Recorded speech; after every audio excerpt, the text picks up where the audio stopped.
안녕하세요. 빅머니의 권미란입니다. 미국이 기준금리를 인하한다면 하나의 가능성이 파월 연준 의장의 발언에 따라 기대감으로 바뀌면서 그 기대감이 번져 나갔었죠. 과연 이번 주 FOMC 6월 회의에서 어떤 정책으로 이 확장되는 경기를 떠받치면서 저물가를 타파할 수 있게 될지 지켜보셔야 합니다.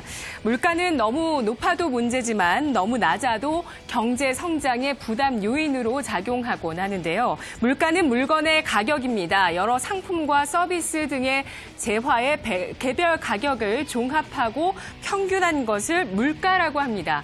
물가가 너무 낮다는 것은 어떤 의미일까요? 수요 차원에서 봤을 때는 이 기업들이 생산하는 상품이나 서비스에 대한 수요가 적다는 것일 거고요. 공급 차원에서는 물건들의 공급이 너무 많아서일 수도 있습니다. 물가가 올라가게 된다면 수요 관점에서 봤을 때 물건의 수요가 많아져서가 될 수 있겠고, 또 공급 차원에서 봤을 때는 공급이 줄어들었을 때 물가가 올라갈 수도 있습니다. 또 물가가 너무 올라가면 어떻게 될까요? 돈의 가치가 떨어지면서 휴지 조각이 될 수도 있습니다. 이렇게 물가 관리를 잘못하게 된다면 국가 경제가 회복 불능 상태에 빠지기도 하는데요. 따라서 중앙은행이 존재하게 되는 것이고, 이들을 관리하는 제1의 목표가 바로 물가와 통화 가치의 안정입니다. 인플레이션이 심화되면 국가 경제와 화폐 신뢰도에 큰 타격을 줄 수 있기 때문입니다. 통상적으로 물가가 낮은 경우에는 기준금리를 인하하는 조치를 취할 수가 있는데요. 이렇게 금리 같은 경우는 돈의 가격을 뜻합니다. 사고 파는 물건의 가격이 있듯이 이 돈을 융통하는데도 가격이 따라 붙는데요. 돈을 빌려주고 빌릴 때 금융시장에서 조달하는 조달 비용, 돈의 가격, 이자율을 금리라고 합니다. 미국 연준이 미중 무역 분쟁의 충격을 흡수하기 위해서 기준금리 인하의 가능성을 시그널로 보내고 있습니다. 6월 비둘기 기대감 장세를 미리 5월 말에 예고했었던 연준의 2인자 클라리다 연준 부의장이 바로 보험성 금리 인하라는 단어를 이야기했습니다. 보험성 금리 인하는 범상치 않은 파급력을 줄 수 있는 증시의 이슈인데요. 살펴보도록 하겠습니다. 과거 그린스펀 연준 전 의장이 자주 썼었던 정책이라고 합니다. 현재 보시는 차트에서 현재 이 파란색 선이 연준의 정책 금리인데요. 노란색이 바로 보험성의 금리 인하 정책을 폈던 구간이었습니다. 바로 80년대 이후부터 지금까지 앞서서 세 차례가 있었습니다.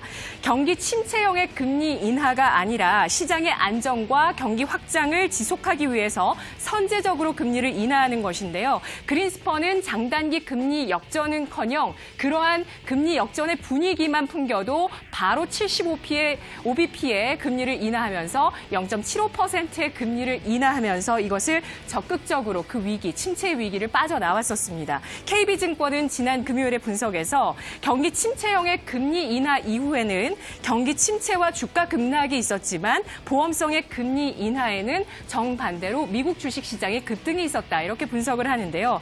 그리고 현 상황은 당시와 완전히 같지는 않다. 무역 분쟁이 있기 때문이죠. 하지만 낮은 실업률과 인플레 같은 전반적인 미국의 경제 여건들이 당시와 유사하다고 볼 수 있다. 이렇게 분석을 했습니다. 1980년대 이후에 보험성 금리 인하는 노란색의 선 세 차례가 있었는데요. 당시 국내 주식시장의 여파 살펴보도록 하겠습니다. 한마디로 뭐 아니면 도였습니다. 1984년 그리고 1998년 보험성의 금리 인하 여파로 코스피가 2년 동안 2배의 주가 급등이 일어났었는데요. S&P 500 지수가 그 당시에 2년 평균 51% 급등했던 것에 비해서 우리 주식시장에 강한 탄력이 돋보이는 구간이었습니다. 하지만 1996년의 경우는 오히려 주식시장이 급락했었는데 바로 핵심 키는 달러화의 향방이었습니다. 1984년에는 금리 인하로 달러화가 약세를 보였었지만 1996년에는 금리 인하 이후에 달러화가 강세를 기록했었다는 것이죠. 1998년에는 외환 위기 이후에 연준의 금리 인하가 코스피의 바닥의 트리거가 돼줬습니다. 연준은 6월 FOMC에서 보험성 금리 인하를 단행하기 인하하겠다는 그러한 시그널을 더욱더 강화시켜줄까요? 그렇다면 앞으로 달러와의 향방을 주목해서 보셔야 되겠는데요. 달러화 약세 혹은 달러화 강세가 나타날 수도 있습니다. 그에 따라서 우리 주식시장의 반응은 완전히 달라질 수가 있고요. 또 국내에 도사리는 일부의 위기감들을 어쩌면 해소시켜주는 어떠한 모멘텀이 될 수도 있겠습니다. 반드시 달러와 약세가 따라 붙어야지만 되겠습니다. 시장의 반응들을 잘 지켜보시죠. 지금은 2000년대 들어서 처음으로 보험성 금리 인하가 나올 수도 있는 국면입니다. 트럼프 대통령이 연준이 50bp 금리를 인하하게 된다면 무역전쟁에서 이길 것이다. 호언장담한 적이 있는데요. 그때 트위터 다시 한번 보도록 하겠습니다. 바로 지난 5월 14일에 올렸었던 트위터인데요. 트럼프 대통령은 중국은 경기 부양을 위해서 돈을 쏟아붓고 있다. 금리도 내릴 것이다 라면서 만약 연준이 이를 따라한다면 게임은 끝난다. 게임 오버라고 이야기했습니다. 그리고 We win, 우리가 이길 것이다 라고 밝혔습니다. 이날 있었던 연설에서 이러한 얘기를 했습니다. 연준이 금리를 조금만 내리더라도 미국 경제가 5% 성장할 것이다. 이렇게 이야기를 했었는데요. 지난 5월에 관세 전쟁에 다시 불이 붙자 트럼프 대통령이 연준을 향해서 금리 인하를 종용했습니다. 선제적인 통화 완화 정책을 펴야 한다라고 주문을 했던 것인데요. 하지만 연준 위원들은 미국 경제의 체력이 깎일 것이다. 버블만 일으킬 것이다.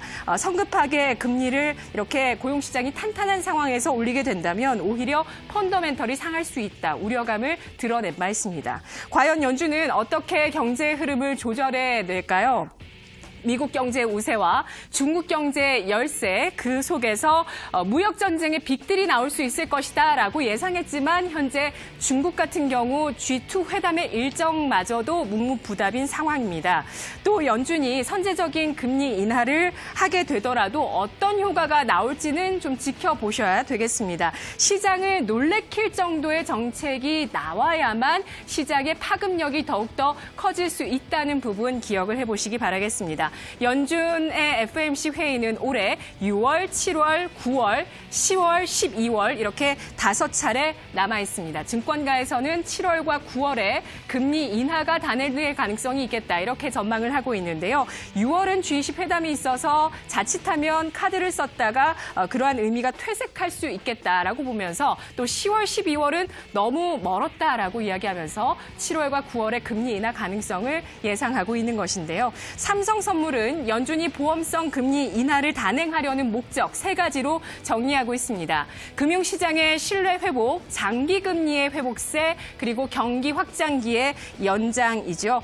이러한 목적의 성공 확률을 높이기 위해서는 연준의 금리 인하 시점과 그 폭이 최소한 금융시장의 기대를 충족하거나 혹은 그 이상 넘어서야 한다라고 강조를 했는데요.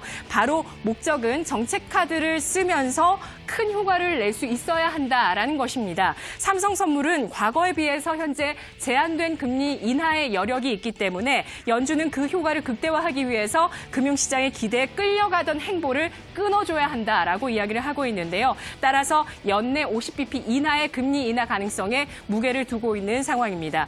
7월과 9월 각각 25bp씩 혹은 무역 분쟁의 추이에 따라서 7월 단번에 50bp 금리 인하를 전망하고 있는데요. 무역 분쟁의 향방에 따라서 그 폭이 결정될 가능성이 높겠다고 합니다. 금융시장의 만족감 여부는 장기 금리에서 확인하셔야 되는데요. 장기 금리가 오른다면 긍정적, 내린다면 부정적인 금융시장의 반응이다라고 합니다. 삼성선물은 또 미국의 기준금리 인하 기조, 여타 국가들이 같이 따라가게 된다면 결국에 이 달러화는 약세를 처음에는 보이다가 이러한 여타 국가들의 금리 인하에 따라서 점차적으로 중장기적으로는 달러화가 강세를 보일 가능성이 있겠다. 이렇게 이야기를 하고 있는데요. 따라서 국내 같은 경우도 단순 금리 인하뿐만 아니라 현재 경기를 획기적으로 모멘텀을 줄 수 있는 그러한 정책 모멘텀이 필요한 시점입니다. 현재 수출 비중 가운데 중국의 비중이 4분의 1을 차지하고 있는 우리 같은 경우 중국 경기가 굉장히 부담스럽습니다. 그러한 리스크를 잘 제거하기 위해서는 무언가 획기적인 정책 필요하겠습니다. 이 시각 시장 상황 알아보도록 하겠습니다. 김도원 아나운서입니다.